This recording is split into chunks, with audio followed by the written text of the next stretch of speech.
pertolongan kita itu di dalam nama Tuhan yang telah menciptakan langit dan bumi, dan yang tidak pernah meninggalkan pekerjaan tangannya, dan yang selalu menggenapi janjinya kekal selamanya. Kasih karunia dan damai sejahtera dari Allah Bapa kita dan Tuhan kita Yesus Kristus turunlah atas jemaat sekalian. Jemaat dipersilakan. Jemaat yang dikasih Tuhan, firman Tuhan sebagai pembuka di dalam ibadah kita pada pagi hari ini, yaitu kami ambil dari 1 Yohanes pasal 4. 1 Yohanes pasal 4 ayat 1 sampai dengan yang ketiga. Demikian bunyi firman Tuhan. Saudara-saudaraku yang kekasih, janganlah percaya akan setiap roh, tetapi ujilah roh-roh itu, apakah mereka berasal dari Allah. Sebab banyak nabi-nabi palsu yang telah muncul dan pergi ke seluruh dunia. Demikianlah kita mengenal roh Allah.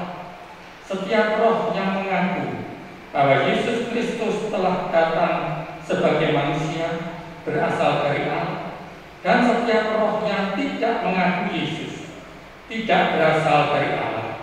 Roh itu adalah roh antikristus, dan tentang dia telah kamu dengar bahwa ia akan datang, dan sekarang ini ia sudah berada di dalam dunia. Demikian firman Tuhan. Jemaat yang dikasih Tuhan, marilah firman Tuhan ini kita sambut bersama dengan memuji nama Tuhan. Itu jemaat nomor 3 bait yang ke-1 dan 2.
Kasihlah Tuhan Allahmu dengan segenap hatimu dan dengan segenap jiwamu dan dengan segenap akal budimu. Itulah hukum yang utama dan yang pertama. Dan hukum yang kedua yang sama dengan itu ialah kasihlah sesama manusia seperti dirimu sendiri. Pada kedua hukum inilah tergantung seluruh hukum Taurat dan kitab para nabi. Demikian suatu perintah hukum yang harus kita wujudkan di dalam kehidupan kita sehari-hari, yaitu mengasihi Tuhan dan mengasihi sesama.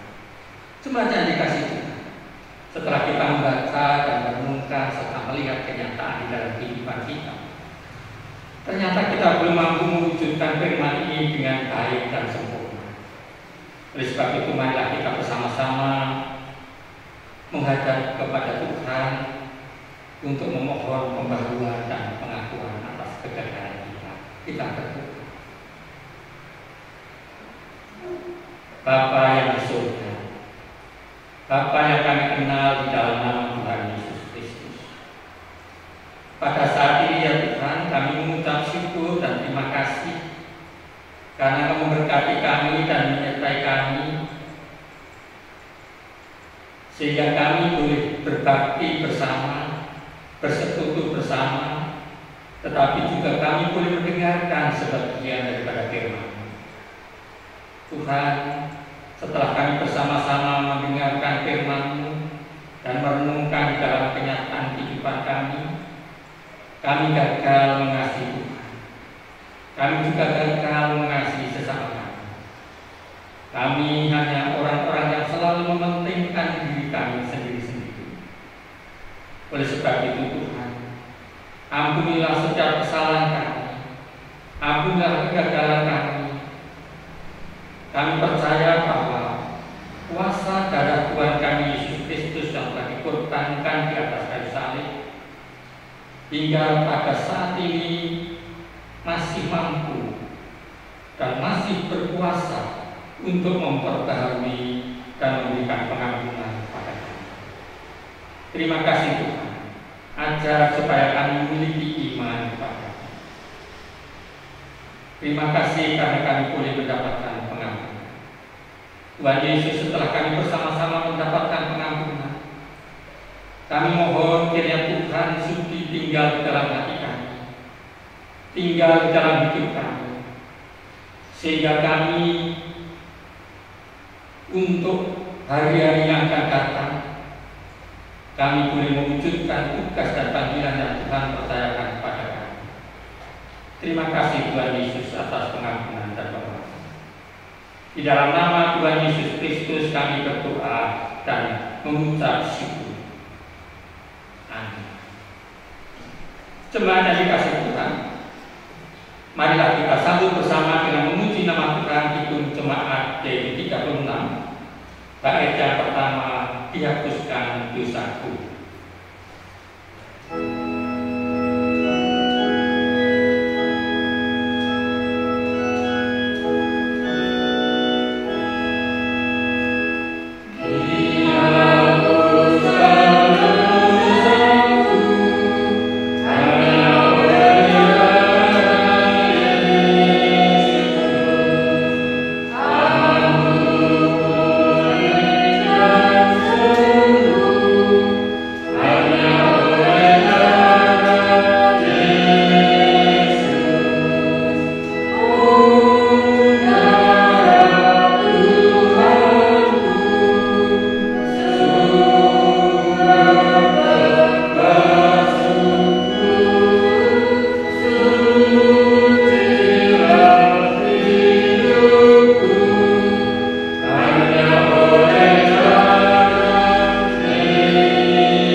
Janganlah kamu menjadi serupa dengan dunia ini, tetapi berubahlah oleh pengetahuan budimu, sehingga kamu dapat membedakan manakah kehendak Allah, apa yang baik, yang berkenan kepada Allah dan yang sempurna. Demikian petunjuk hidup kami. Jemaat yang dikasih Tuhan, supaya kita dapat mewujudkan petunjuk hidup kami, mari kita bersama-sama bangkit berdiri dan memperbarui pengakuan iman kita dengan mengucapkan pengakuan iman rasuli bersama-sama orang percaya ini. Kita ucapkan bersama. Aku percaya kepada Allah Bapa yang Maha Kuasa langit dan bumi, dan kepada Yesus Kristus anaknya yang tunggal yang dikandung daripada Roh Kudus, lahir dari anak darah Maria, yang menderita di bawah pemerintahan Pontius Pilatus, disalibkan, mati dan dikuburkan, turun ke dalam kerajaan. Pada hari yang ketiga bangkit keluar dari antara orang mati, naik ke surga, duduk di sebelah kanan Allah Bapa yang Maha Kuasa, dan akan datang dari sana untuk menghakimi orang yang hidup dan yang mati. Aku percaya kepada Roh Kudus, gereja yang kudus dan persekutuan orang kudus, pengampunan dosa, kebangkitan daging, dan hidup yang kekal. Kita pujikan sesama Kidung Jemaat nomor 362 ayat yang pertama.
Kami juga menyerahkan pelayanan kami di tingkat basis, Tuhan berkati, di tingkat sinode, Tuhan berkati, dan kami juga berdoa untuk bangsa dan negara kami yang baru mengalami banyak musibah, khususnya adalah dengan adanya COVID-19 Tuhan berikan hikmat kebijaksanaan kepada para bapak ibu yang memegang pemerintahan, sehingga bisa mengendalikan bahkan melalui alat-alat medis pun semuanya itu berhenti sesuai dengan kehendak Tuhan. Terima kasih ya Tuhan. Kami juga menyerahkan akan secara khusus persembahan kami untuk hari ini. Tuhan berkati, Tuhan sucikan, sehingga melalui persembahan yang kami persembahkan untuk kemuliaan nama Tuhan. Berkati kami, berkati tangan-tangan yang telah mengeluarkan persembahan, supaya Tuhan mengembalikan berkali lipat ganda. Terima kasih ya Bapa. Kami serahkan doa syafaat kami dan pujian syukur kami saat ini hanya di dalam nama Tuhan kami, Yesus Kristus. Amin. Jemaat yang dikasih Tuhan, kita akan bersama-sama membuka firman Tuhan, yaitu yang kami ambil dari Markus pasal yang keempat, pasal yang ketiga. Injil Markus pasal yang ketiga ayatnya 20 sampai dengan yang ke-30. Demikian bunyi firman Tuhan. Kemudian Yesus masuk ke sebuah rumah, maka datanglah orang-orang berkerumun, sehingga makan pun mereka tidak dapat. Waktu kaum keluarganya mendengar hal itu, mereka datang hendak mengambil dia, sebab kata mereka, ia tidak waras lagi. Dan ahli Taurat yang datang dari Yerusalem berkata, ia kerasukan Beelzebul, dan dengan penghulu setan ia mengusir setan. Yesus memanggil mereka lalu berkata kepada mereka dalam perumpamaan, bagaimana iblis dapat mengusir iblis? Kalau suatu kerajaan terpecah-pecah, kerajaan itu tidak dapat bertahan. Dan jika suatu rumah tangga terpecah-pecah, rumah tangga itu tidak dapat bertahan. Demikianlah juga kalau iblis berbentrok melawan dirinya sendiri, dan kalau ia berbagi-bagi, ia tidak dapat bertahan, melainkan sudahlah tiba kesudahannya. Tetapi tidak seorang pun dapat memasuki rumah seorang yang kuat untuk merampas harta bendanya apabila tidak diikatnya dahulu orang yang kuat itu. Sesudah itu barulah dapat ia merampok rumah itu. Aku berkata kepadamu, sesungguhnya semua dosa dan hujat anak-anak manusia tidak akan diampuni. Ya, semuanya hujat yang mereka ucapkan. Tetapi apabila seorang menghujat Roh Kudus, ia tidak dapat ampun selama-lamanya, melainkan kesalahan karena berbuat dosa mereka. Ia berkata demikian karena mereka katakan bahwa ia kerasukan roh jahat. Demikian firman Tuhan yang akan kita umumkan bersama. Yang berbahagia adalah kita bersama, baik yang membaca, merenungkan, tapi yang terutama adalah yang mewujudkan di dalam kehidupan kita sehari-hari. Jemaat yang dikasih Tuhan, supaya firman Tuhan ini menjadi berkat, marilah kita mau pertolongan Roh Kudus sehingga hamba-Nya dipakai. Kita berdoa. Bapa di surga, di dalam nama Tuhan Yesus Kristus, pada saat ini kami akan merenungkan firman-Mu yang telah kami baca ya Tuhan. Kiranya Kau berfirman lewat hamba-Mu sehingga anak-anak-Mu boleh dikuatkan akan imannya. Pakai hamba-Mu. Terima kasih ya Bapa.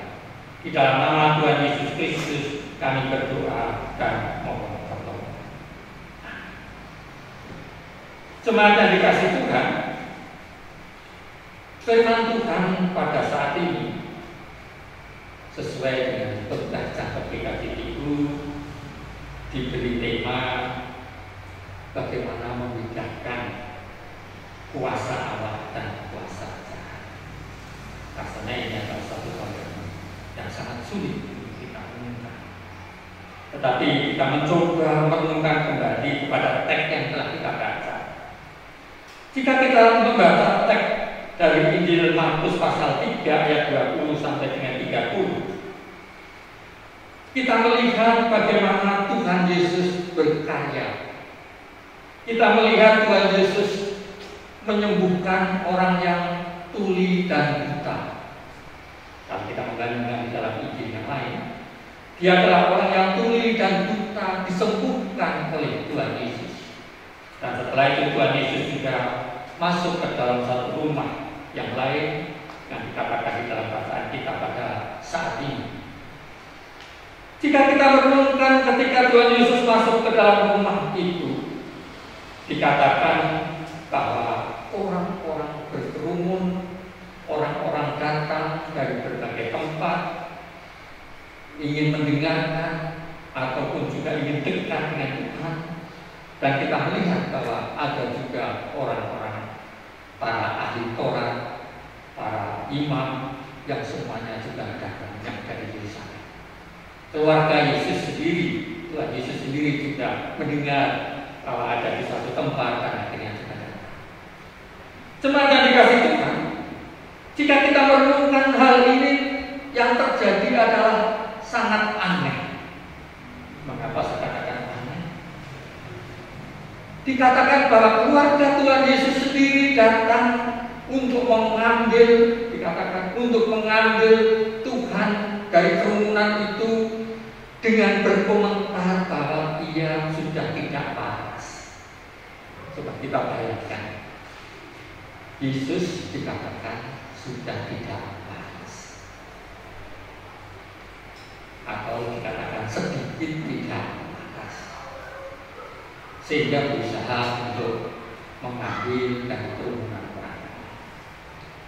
Demikian juga para ahli Taurat, para golongan orang-orang berimam, katakanlah orang agama yang selalu membangun spiritualitas yang tinggi, mengatakan Yesus baru kerasukan setan, yaitu kerasukan roh Beelzebul. Beelzebul adalah katakanlah ada tadi katakan dalam bacaan itu jenderalnya setan. Nah, itu jadi tingkatannya sudah begitu tinggi. Cuma ada dikasih Tuhan. Inilah yang menjadi komentar orang-orang ini tentang Tuhan Yesus Kristus. Tapi kita melihat bahwa Tuhan sendiri menanggapi segala sesuatunya itu dengan penuh dengan hikmat, penuh dengan bijaksana. Lalu Dia mengatakan dan menyampaikan tentang perumpamaan. Ada beberapa perumpamaan yang dikatakan bagaimana kerajaan iblis berpecah-pecah, yang satu dengan yang lain, lalu terjadi benturan supaya kerajaan itu bisa bertahan. Atau juga kalau ada seorang yang mau merampok suatu rumah, jika di rumah itu ada suatu kekuatan yang besar, tetapi yang kuat itu bukankah yang harus diikat lebih dulu barulah bisa merampok atau mengambil harta yang ada. Inilah satu ungkapan-ungkapan yang diberikan oleh Tuhan dengan secara bijak menyampaikan kepada yaitu orang-orang yang hadir pada saat itu. Cuma dari kasih Tuhan, jika kita merenungkan yaitu cerita daripada ayat-ayat ini ditutup oleh Tuhan dengan mengatakan barang siapa yang hujat roh itu tidak akan terlalu. Cuma dari kasih Tuhan, pertanyaan yang perlu kita renungkan, bagaimana kita mengkorelasikan atau menghubungkan dengan tema yang diberikan oleh khotbah Jacob yang mengatakan yaitu membedakan kuasa Allah dan kuasa jahat. Bagaimana kita bisa menghubungkan dari bacaan ini? Cuma dari kasih Tuhan, jika kita mau berbicara tentang yaitu kuasa Allah atau melihat kuasa Allah dan kuasa iblis atau kuasa jahat, kita akan melihat ada tata cara mereka bekerja atau tata caranya yaitu bekerja masing-masing. Bagaimana Allah bekerja dan bagaimana iblis bekerja? Inilah untuk membedakan yaitu kuasanya, kuasa Allah dan kuasa jahat, yaitu dengan cara melihat cara bekerja. Cuma dari kasih Tuhan, jika kita melihat cara Allah bekerja, Kita melihat misalnya dari katakanlah kitab Kejadian misalnya. Kalau kita melihat kitab Kejadian, Allah bekerja melalui karya ciptaannya yang luar biasa. Allah menciptakan langit dan bumi ini sehingga jadi. Katakan jadilah langit dan bumi ini. Tetapi ada penafsir mengatakan bahwa ayat 1 Kejadian pasal 1 dan Kejadian pasal 1 ayat 2 ada, yaitu jeda waktu. Dan disitulah sebenarnya iblis mengatakan, Lucifer mengadakan pemberontakan. Dan ketika Lucifer itu mengadakan pemberontakan, dicampakkan ke bumi ini sehingga bumi ini menjadi campur baur. Bumi ini menjadi campur baur, kacau balau karena iblis atau yaitu Lucifer yang dicampakkan ke bumi ini. Kita bisa melihat itu. Dan apa yang kita renungkan? Roh Allah bekerja penuh dengan yaitu hikmat. Roh Allah bekerja dan setiap roh Allah hadir, maka yang ada adalah ketertiban. Dikatakan di dalam ayat yang berikutnya bahwa roh Allah melayang-layang di atas air. Dan ketika roh Allah itu masuk ke dalam ciptaan Allah dari Bapa dan firman yang menjadi, itu akhirnya semuanya disempurnakan kembali. Dan iblis berada di dunia karena sudah dicampakkan dan menjadi penghulu dunia menurut Efesus pasal 1. Jemaat yang dikasihi, roh Allah melayang-layang dan masuk kepada ciptaannya, maka semuanya menjadi tertib dan semuanya menjadi baik adanya. Sehingga hari ke-1, kedua, ketiga dan seterusnya, sampai pada hari ke-7 dalam Kejadian pasal 2 ayat 1, Allah menyelamatkan ciptaannya sehingga betul-betul sungguh amat baik. Kita melihat bahwa itulah cara Allah bekerja. Cara Allah bekerja nampak dan tujuannya adalah untuk kehidupan manusia, supaya manusia itu memiliki hidup. Dan itulah yang diciptakan oleh Tuhan. Dan kehadiran penyelamatan di dalam Yesus Kristus adalah ketika manusia jatuh di dalam dosa, yaitu perjanjian penyelamatan terjadi antara Bapa dan Anak. Yesus datang ke dalam dunia. Cuma ada dikasih Tuhan. Hadirnya Yesus Kristus dan setiap roh yang mengaku bahwa Yesus Kristus Tuhan adalah roh yang menyatakan bahwa Dia adalah Anak Allah, maka sebenarnya di situ membawa satu ketertiban, membawa satu kebaikan. Kita bisa lihat ketika Yesus datang ke dalam dunia ini, selalu mengatakan damai sejahtera adanya. Dunia sudah kehilangan damai sejahtera, tetapi Yesus selalu mengatakan damai sejahtera adanya. Itu yang dinyatakan di dalam diri Yesus, di dalam diri Allah ada kehidupan yang kita melihat ini suatu karya. Cuma ada dikasih Tuhan. Tetapi bagaimana iblis bekerja? Jika kita merenungkan di dalam kitab Kejadian, di mana iblis telah dicampakkan ke dalam bumi dan bumi menjadi kacau balau, maka ketika Allah menciptakan manusia, ditempatkan di taman Petrus mulai menggoda, yaitu dengan mengatakan buah pengetahuan baik dan jahat itu tidak mematikan. Dikatakan pengetahuannya memang baik tetapi jahat, itu tidak mematikan. Kamu tidak akan mati, tapi kamu akan menjadi seperti Allah dan mengerti segala sesuatu. Ada 3 hal. Iblis bekerja memberikan suatu harapan palsu. Kamu tidak akan mati untuk selama-lamanya, dan itu yang menjadi tujuan kehidupan manusia. Tetapi semuanya palsu. Justru di dalam diri iblis itu terdapat kematian. Tetapi dia mengatakan kamu tidak akan mati untuk selama-lamanya. Kamu akan berkuasa seperti Allah, memerintah dan seterusnya. Tetapi justru ungkapan kamu akan berkuasa seperti Allah, justru manusia kehilangan kemuliaan Allah. Apa yang terungkap di dalam Roma pasal 3 ayat 3, kehilangan kemuliaan Allah. Kamu akan bekerja, yaitu kamu akan mengetahui, akan mengerti segala sesuatu hari depan dengan tepat. Tetapi kenyataannya manusia sangat keras. Dan itu semuanya cara, yaitu iblis bekerja, roh jahat atau yaitu kuasa kejahatan bekerja lewat harapan-harapan palsu. Dan kalau kita merenungkan, semuanya itu akan terjadi di dalam dunia ini. Harapan-harapan palsu itu terjadi di dalam dunia ini, dan itu semuanya bekerja di belakang yang disebut kuasa kegelapan atau okkultisme. Tetapi sebaliknya yang bekerja di belakang Injil Kristus adalah kuasa Allah lewat kuasa Roh Kudus yang bekerja di belakang Injil Kristus. Cuma jadi kasih Tuhan. Jika kita merenungkan seperti ini, kita akan yaitu mengerti bagaimana membedakan apakah itu kuasa Allah atau itu kuasa jahat. Sekali lagi saya katakan, kuasa Allah bekerja lewat kuasa Roh Kudus di belakang Injilnya. Tapi kuasa kejahatan atau kuasa iblis bekerja lewat kuasa kegelapan yang disebut yaitu okkultisme. Ini yang perlu kita renungkan bersama-sama. Lalu apa yang terjadi? Yang bisa kita renungkan.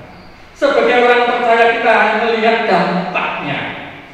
Dampaknya bagaimana orang yang dipimpin oleh kuasa Roh Kudus dan siapa yang dipimpin oleh kuasa kegelapan atau kuasa okkultisme. Coba aja dikasih Tuhan. Itu semua dapat kita bandingkan di dalam yaitu Galatia pasal 5 adalah dampak daripada seseorang yang dipimpin. Siapakah yang memimpin di dalam kehidupannya? Yaitu seorang yang dipimpin oleh kuasa kegelapan nampak di dalam Galatia 5 ayat 19 sampai 20 demikian atau 21.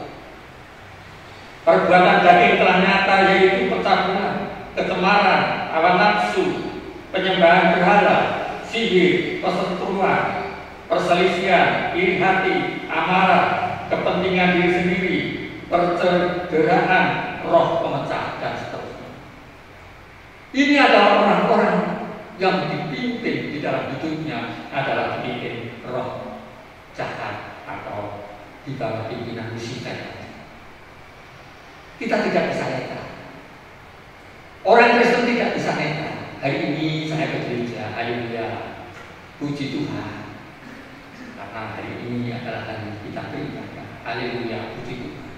Tetapi hari esok kita berada di tengah-tengah dunia, kita terlibat perkara-perkara dunia seperti apa yang terdapat dalam Galatia pasal yang kelima ayat 19. Ini yang perlu kita lakukan. Sekali lagi saya katakan kita tidak bisa netral. Tetapi kita seperti yaitu papan catur, permainan catur. Siapakah yang mengendalikan diri?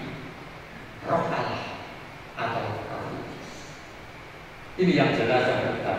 Tapi sebaliknya pekerjaan Allah nyata lewat kuasa Roh Kudusnya terungkap di dalam ayat yang ke-22 dan seterusnya. Tetapi buah Roh ialah kasih, sukacita, damai sejahtera, kesabaran, kemurahan, kebaikan, kesetiaan, kelemah lembutan, penguasaan diri. Tidak ada hukum yang menentang hal itu. Sekali lagi saya katakan kita tidak bisa netral. Tetapi siapakah yang kita beri kesempatan di dalam hidup ini? Apakah roh jahat yang kita beri kesempatan, atau yaitu roh Allah yang kita beri kesempatan di dalam kehidupan kita? Cuma aja dikasih. Dengan kita memperhatikan perbedaan kuasa Allah dan kuasa iblis atau setan atau roh jahat melalui tindakan-tindakan dan perbuatan-perbuatannya, maka kita supaya menjadi orang yang bijak, menjadi orang yang bijak dengan tanggap di dalam situasi dan kondisi di dalam hidup ini.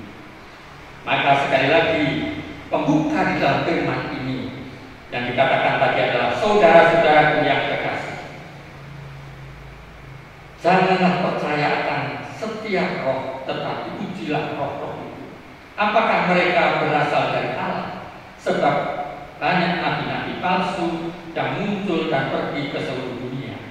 Demikianlah kita mengenal roh Allah. Setiap roh yang mengaku bahwa Yesus Kristus telah datang sebagai manusia berasal dari Allah, dia adalah yang disebut roh. Jadi secara singkat dan tegas, orang yang bisa menguji roh Allah atau bukan, dekat dengan Kristus atau memuliakan Kristus atau bukan, itu secara singkat. Mari kita hidup secara sejarah sehingga kita bisa menguji segala sesuatunya roh Allah atau bukan. Terpujilah nama. Amin.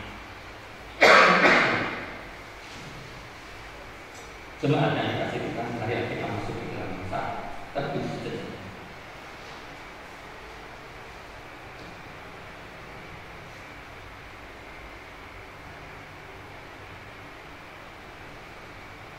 Terima kasih Tuhan Yesus, karena Engkau telah memberkati kami dan menyertai kami.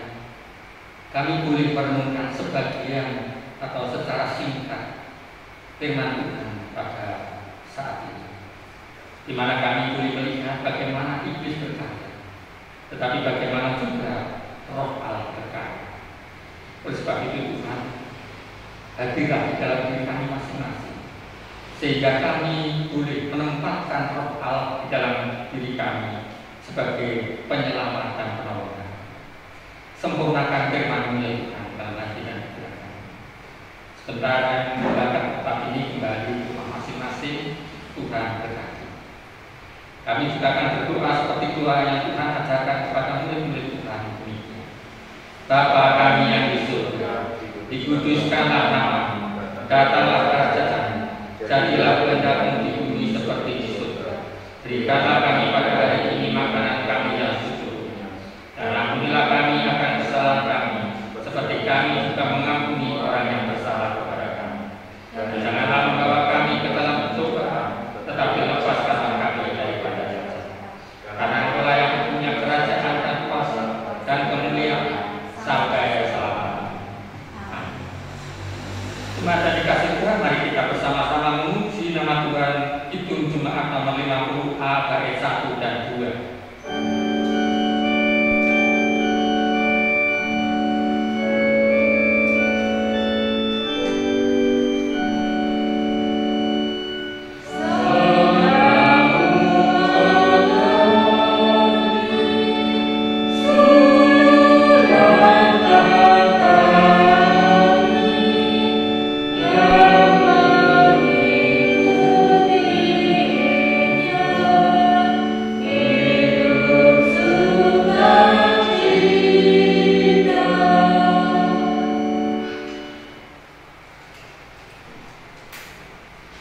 Jemaat yang dikasih Tuhan, marilah kita bersama-sama bangkit berdiri dan kita akhiri ibadah kita ini dengan berkat Tuhan, dan setelah itu kita pujikan 375. Tuhan memberkati engkau dan melindungi. Tuhan menyinari engkau dengan wajah-Nya dan memberi engkau kasih karunia. Tuhan menghadapkan wajah-Nya kepadamu dan memberi engkau damai sejahtera. 376 ayat 8.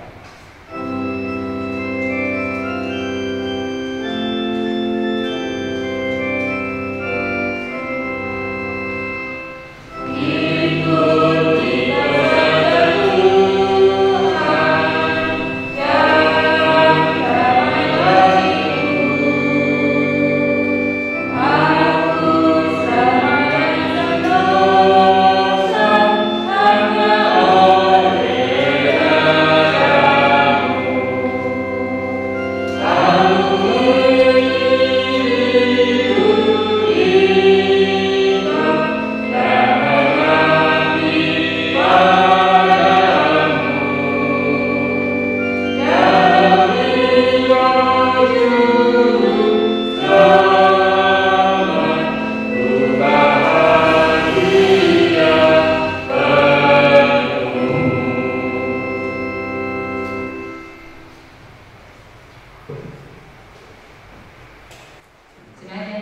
Tuhan untuk warga jemaat pada pagi ini, untuk ibadah pagi ini dan seterusnya atau 2 minggu ke depan itu akan dilaksanakan secara online karena situasi dan kondisi saat ini belum bisa dilaksanakan secara tatap muka, maka akan dilaksanakan secara online. Untuk itu jemaat bisa melaksanakan ibadah di rumah masing-masing, dan untuk selanjutnya untuk warta secara lengkap akan di-share lewat WA. Untuk persembahan kami mohon nanti jemaat bisa memberikan atau bisa disetorkan ke rumah kami, yaitu Bu Lestari. Kami tunggu seperti biasanya persembahan bisa disetor ke kami, atau mungkin kalau rumahnya jauh itu bisa dikumpulkan atau disendirikan dulu untuk persembahan minggu itu. Kemudian apabila nanti sudah tatap muka kembali persembahan itu bisa dibawa